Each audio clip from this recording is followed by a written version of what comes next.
Eh bien, bonsoir à tous et à toutes les amis.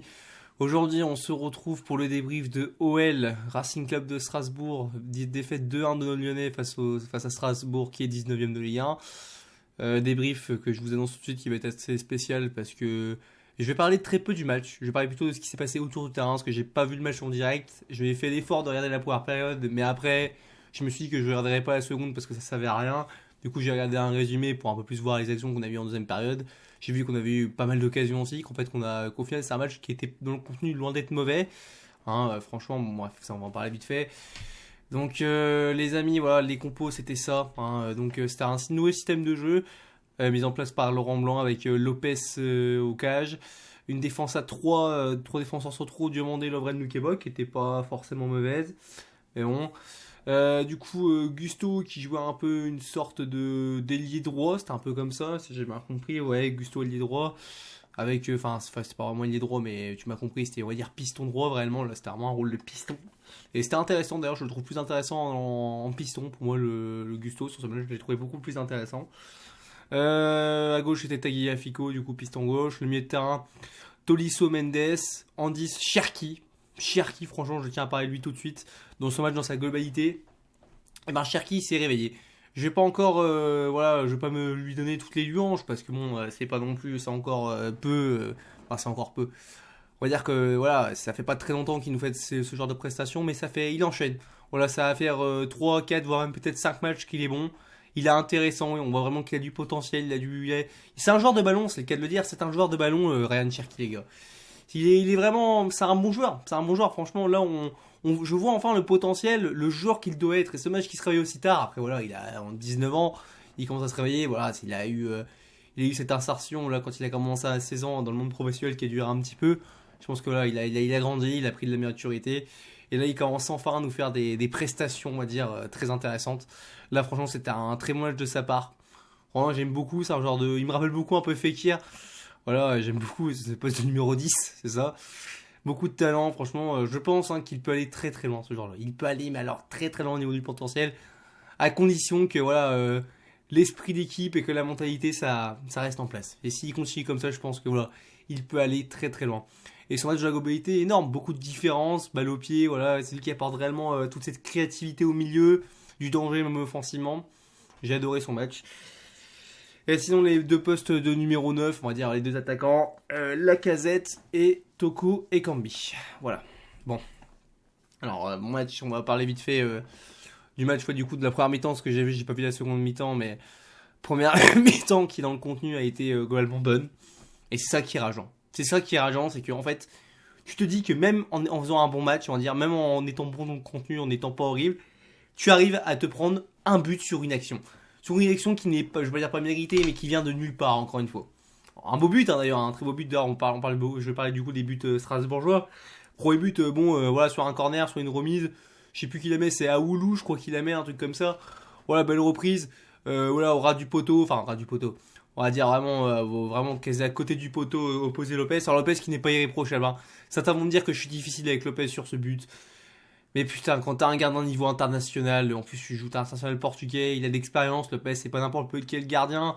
J'estime que tu dois savoir faire, tu dois être capable de faire mieux. Il est pas du tout irréprochable sur ce but qu'il encaisse. Il a pas la main ferme, quoi. Putain, comme je dis, t'es international, t'es pas n'importe qui, Anthony Lopez. T'es capable de faire beaucoup plus, t'as fait des arrêts plus difficiles que ça. Et là, il encaisse un but comme ça. Enfin bref, sur une reprise de volée très belle, hein, franchement, faut le dire. Pareil, encore une fois, les beaux buts, c'est que contre nous, j'ai l'impression. Enfin bon. Et puis après, t'as ce deuxième but. Alors lui, par contre, ce deuxième but, il est lunaire. Il est lunaire, mais là, on sent que ce but-là, ça les a assommés. Ça les a assommés, ça leur a fait mal. Je le comprends, parce que quand tu domines un match voilà, de A à Z quasiment, et que tu prends une action, que tu prends un but, ça fait mal. C'est ce qui s'est passé. C'est ce qui s'est passé. Voilà, on se prend un but, une relance de Matt Sels, mais tu te dis, mais putain, mais ça passe par Matt Sels, c'est Gamero qui est tout seul derrière la défense, qui se trouve complètement avec Mendes, et Mendes n'est pas défenseur central, mais il était en position de défenseur avec Mendes Soriso, ça passe entre les deux. Kevin Gamero quand même qui 36 ans, un truc comme ça je crois, hein. Il arrive à prendre de vitesse Mendes. Ah bon, ça c'est autre chose. Voilà. Petit, il sortir un peu hasardeuse de Lopez, après ça fait un petit cafouillage avec Augusto qui rate sa relance. Hein. Pour moi, il est à la fois pour la gueule de Mendes, à la fois pour la gueule de Lopez, mais aussi beaucoup de Gusto qui rate sa remise. C'est dommage, après c'est un gros cafouillage, ils arrivent pas vraiment à s'en sortir, la balle rentre. Puis voilà, quoi. Je sais plus qui a marqué, du coup, le deuxième but, Strasbourgeois, ça fait 2-0. Là, on se dit c'est mort, c'est mort. Bon, après, on entretient cet espoir en fin de seconde mi-temps, en fin de cette première période avec ce penalty de Lacazette, hein. Alors pareil, je serais très intéressé de savoir le nombre de buts qu'on met, mais vraiment dans le jeu, en dehors des penalties. Parce que je pense que je sais pas combien de buts on a marqué cette saison, mais j'aimerais bien savoir tous les buts par rapport à tous les buts qu'on a marqués cette saison, combien il y en a qui sont sur penalty. Parce que dans le jeu, je trouve qu'il n'y en a pas énormément, hein. À part ce match face à Brest où on a marqué 3 dans le jeu, il me semble, si je me souviens bien. Voilà, ça remonte à loin les nombres de fois où on marque des buts sur hors penalty, quoi. Tu m'as compris. Donc ouais. Puis après, bon, je parlais de la seconde mi-temps, j'ai vu qu'on a eu quelques actions, enfin pas mal d'actions. On aurait mérité peut-être de gagner ce match, franchement, faut le dire, on aurait mérité. Le problème, les gars, c'est que le football, c'est pas un sport de mérite, je le dis souvent. C'est un sport d'efficacité, c'est un sport qui est mental, tu vois. Et ça, malheureusement, nos joueurs, ils sont au fond du gouffre. Voilà, ils sont au fond des gouffres. Et là, je vais parler un peu de ce qui s'est passé. Pareil, je trouve ça pas intéressant de parler tactiquement, parce que j'ai pas vu le match en entier.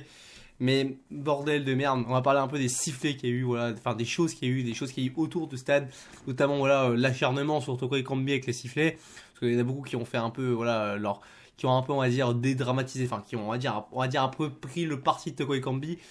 Moi ça va choquer ce que je vais dire, mais les sifflets je les comprends. Certains vont dire qu'ils les méritent pas, mais ici pour moi Toko Ekambi mérite ses sifflets. Toko Ekambi, faut quand même se rappeler que la saison dernière face à Montpellier, il a quand même beaucoup manqué de respect aux supporters. C'est quelqu'un qui a beaucoup méprisé. Donc moi, j'en veux pas aux supporters de siffler. J'ai envie de te dire, c'est le jeu. Voilà, dans beaucoup de stades, je vais te dire même ce qui arrive à Toko Ekambi, les gars.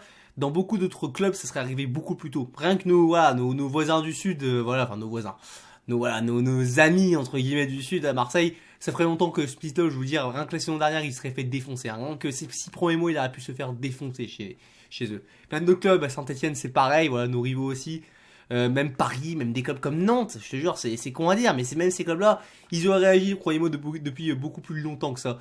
Donc ouais, croyez-moi qu'il a même beaucoup de chance que les supporters, comme on est agi que là, et encore, c'est des sifflets, hein, on va pas se mentir, c'est des sifflets, même s'il y a eu des tentatives à la fin de débordement. Ça, d'après ce que j'ai entendu, je me suis pas trop informé là-dessus, mais ce que je veux dire, c'est que, crois-moi, il s'en sort bien. Par contre, là où j'ai pas envie je vais pas le défendre, on va dire lui, mais je vais peut-être défendre un peu indirectement. C'est qu'il n'y a pas que lui à critiquer dans cette équipe. Et voilà, je sais qu'il y a eu Askip Aouar, il y a peut-être eu Mendes aussi, je pense que c'est vraiment eux, on va dire les ennemis réellement, les joueurs les plus détestés du club en ce moment. Mais moi, il y a même des joueurs comme, même si, bon, ils n'étaient pas titulaires ce soir, mais des Cacrés. Bon, des Cacrés qui doivent pour moi se faire siffler. Je sais pas, des Tétés aussi, des Tétés qui, on n'en parle pas assez, mais qui sont pas non plus, qui sont pas non plus, littéralement voilà assez critiqué à leur juste valeur, c'est ça que je veux te dire. De toute façon dans ce club on va se dire franchement, même Arnaud Lopez etc, il y a qui est incritiquable dans ce club, franchement moi à part Loukeba, franchement peut-être Lacazette aussi, Lacazette que j'aime bien, il y a qui doit être incritiquable, Tagliafico aussi peut-être, même si bon ses performances bon depuis qu'il est revenu je peux le comprendre, ne sont pas non plus incroyables. Il y a qui est vraiment incritiquable dans cette équipe, je vous le dis sincèrement, à part voilà, les joueurs que je viens de citer. On va me dire Tolisso, mais Tolisso c'est pareil, il est tout le temps blessé, c'est le problème. Alors je sais que c'est pas de sa faute, mais bon malheureusement ça fait partie du jeu quoi. Si t'es pas capable d'assumer, bah bon, après c'est notre aussi de l'avoir recruté. Mais si t'es pas capable d'assumer, ça peut agacer les supporters ce nombre de blessures. Tu vois, c'est un peu comme Neymar au PSG. Pareil, je parle des joueurs là, mais le coach, même Laurent Blanc, voilà, moi Laurent Blanc, avant la trêve, je le défendais. Pour moi, je pense qu'il fallait pas émettre de critiques parce que c'est pas constructif. Le mec qui vient d'arriver, il prend une équipe qui mentalement est complètement au fond du gouffre. Il a pas eu de préparation physique. Les mecs ils sont HS, tu vois. Qu'est-ce que tu veux lui reprocher? Là, tu peux lui reprocher maintenant, par contre. Pourquoi tu peux lui reprocher maintenant? Parce que, bah, mine de rien, il y a eu la Coupe du Monde, il y a eu un mois pour, remettre cette équipe, on va dire, un peu dans le bas physiquement. Bon, mentalement, ça, je peux comprendre que ce soit encore compliqué, parce que vu la mentalité des joueurs dans ce club, c'est compliqué. Mais tu veux lui reprocher, mais là, tu peux lui reprocher ça, au moins que les mecs, ils courent pas.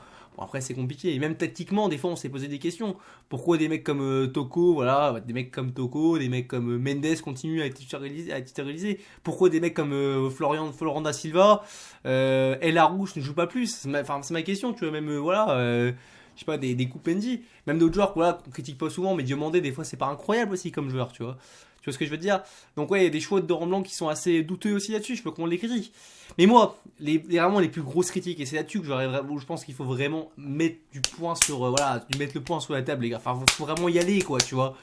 Bah, c'est la direction, voilà, c'est eux qu'il faut taper pour moi. Parce que aujourd'hui, toutes ces conneries, tout ce qui s'est passé à l'Olympique Lyonnais ces dernières années, tous les mauvais choix de casting de joueurs, de coach, tout ce que tu veux, le fait que voilà aujourd'hui le stade il soit vide parce qu'on n'a pas les résultats qui suivent, c'est en partie à cause de la direction. J'ai fait énormément de vidéos, je vais pas recommencer tout ce que j'ai dit là-dessus.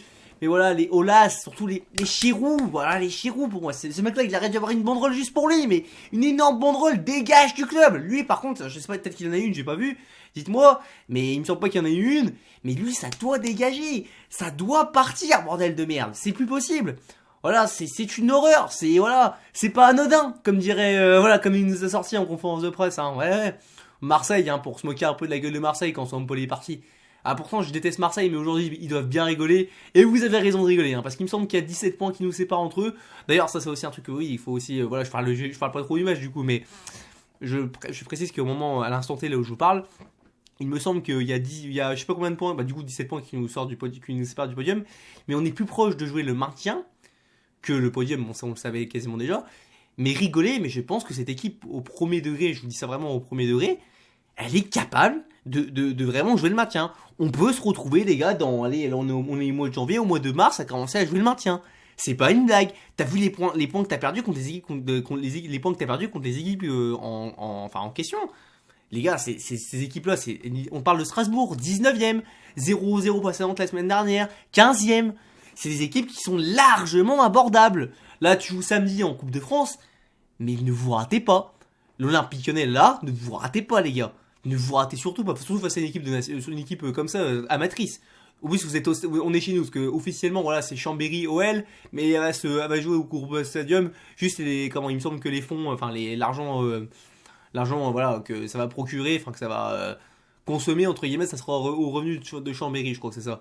Mais vous ratez pas, les gars, vous êtes on jouera chez nous, quand même, on aura cet avantage-là. Si on sort face à Chambéry, parce que c'est pas impossible, hein, je vous dis sincèrement, la Coupe de France, tiens, je parlais de Marseille, et même nos clubs, un peu nos clubs comme Montpellier et tout ce que tu veux, c'est possible les clubs amateurs. Il faut le dire, c'est possible.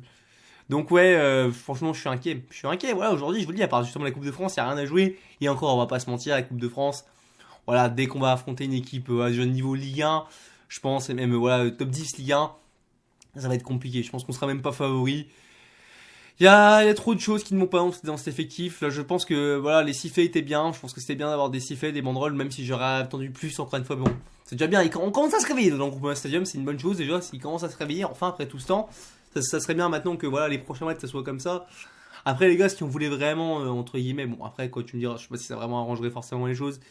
Si on voulait vraiment mettre un énorme coup dur à cette direction, pour moi les gars, ça serait littéralement, et je le disais avant. C'est de taper dans le portefeuille de l'As, les gars. C'est vraiment de ne pas aller au stade. Bon, après, le problème, c'est que forcément, ça nuirait aussi au club d'un côté. Mais j'ai envie de te dire, ils le méritent. Moi, les gens qui ne veulent pas aller au stade pour voir ça, je peux le comprendre, les gars. Les mecs, je vous dis, il y en a certains, ils se déplacent même de loin et tout. Moi, par exemple, je vais aller voir bientôt au début février les matchs. Bon, moi, parce que j'habite sur 3, mais j'irai voir le match 3OL. Je vais aller voir 3OL, je vais aller voir 3 Lyon. Enfin, je vais voir mon équipe jouer. Au stade de l'Aube, enfin avec ce niveau de jeu catastrophique quoi. Enfin bon là c'était bon aujourd'hui mais avec cette gueule là quoi, ça donne pas envie. Sachant que la dernière fois que j'étais allé les voir, c'était 3 Lyon, on avait gagné 5-0 à 3, tu vois. C'était à l'époque où il y avait encore Bertrand Traoré, même fils de paille, etc. Bah, me fait chier. La bonne époque quoi. Mais bon, la bonne époque. Bon, Bertrand Traoré c'était pas forcément la bonne époque, mais bon, t'as compris quoi ce que je veux dire.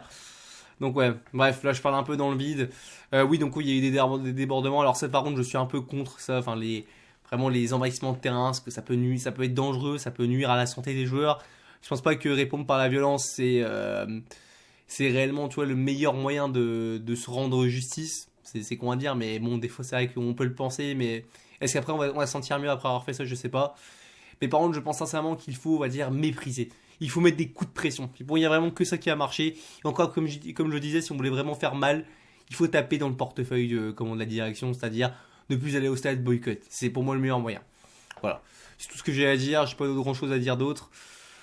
Si ce n'est que c'est dur. C'est dur de supporter Lyon. Là, on est dans la pire période pour moi. Peut-être pas de l'histoire du club, mais des 20 dernières années, c'est la pire période. Je pense que là, ça me fait peur. Je me dis, on peut finir comme Saint-Etienne, comme Bordeaux, comme des clubs comme ça. Ça me fait mal. Même comme Nantes. Hein. Nantes, c'est pas glorieux. Hein. C'est en Ligue 1, mais c'est pas glorieux. Ça, voilà. Enfin bref, ça me fait peur, ça me fait mal. Je prie pour Textor, que Textor fasse quelque chose, mais bon, même ça, tu vois, on peut pas savoir. Bref, on verra bien. J'ai rien d'autre à vous dire là-dessus, si ce n'est voilà, de donner votre avis en commentaire, ce que vous avez pensé du match et surtout voilà, des manifestations autour, ça m'intéresse énormément. Qu'est-ce que vous pensez? Quelles sont les solutions pour vous qu'on pourra apporter au club? Même voilà, quels sont même votre ressenti par rapport à tout ça en tant que supporter, c'est difficile.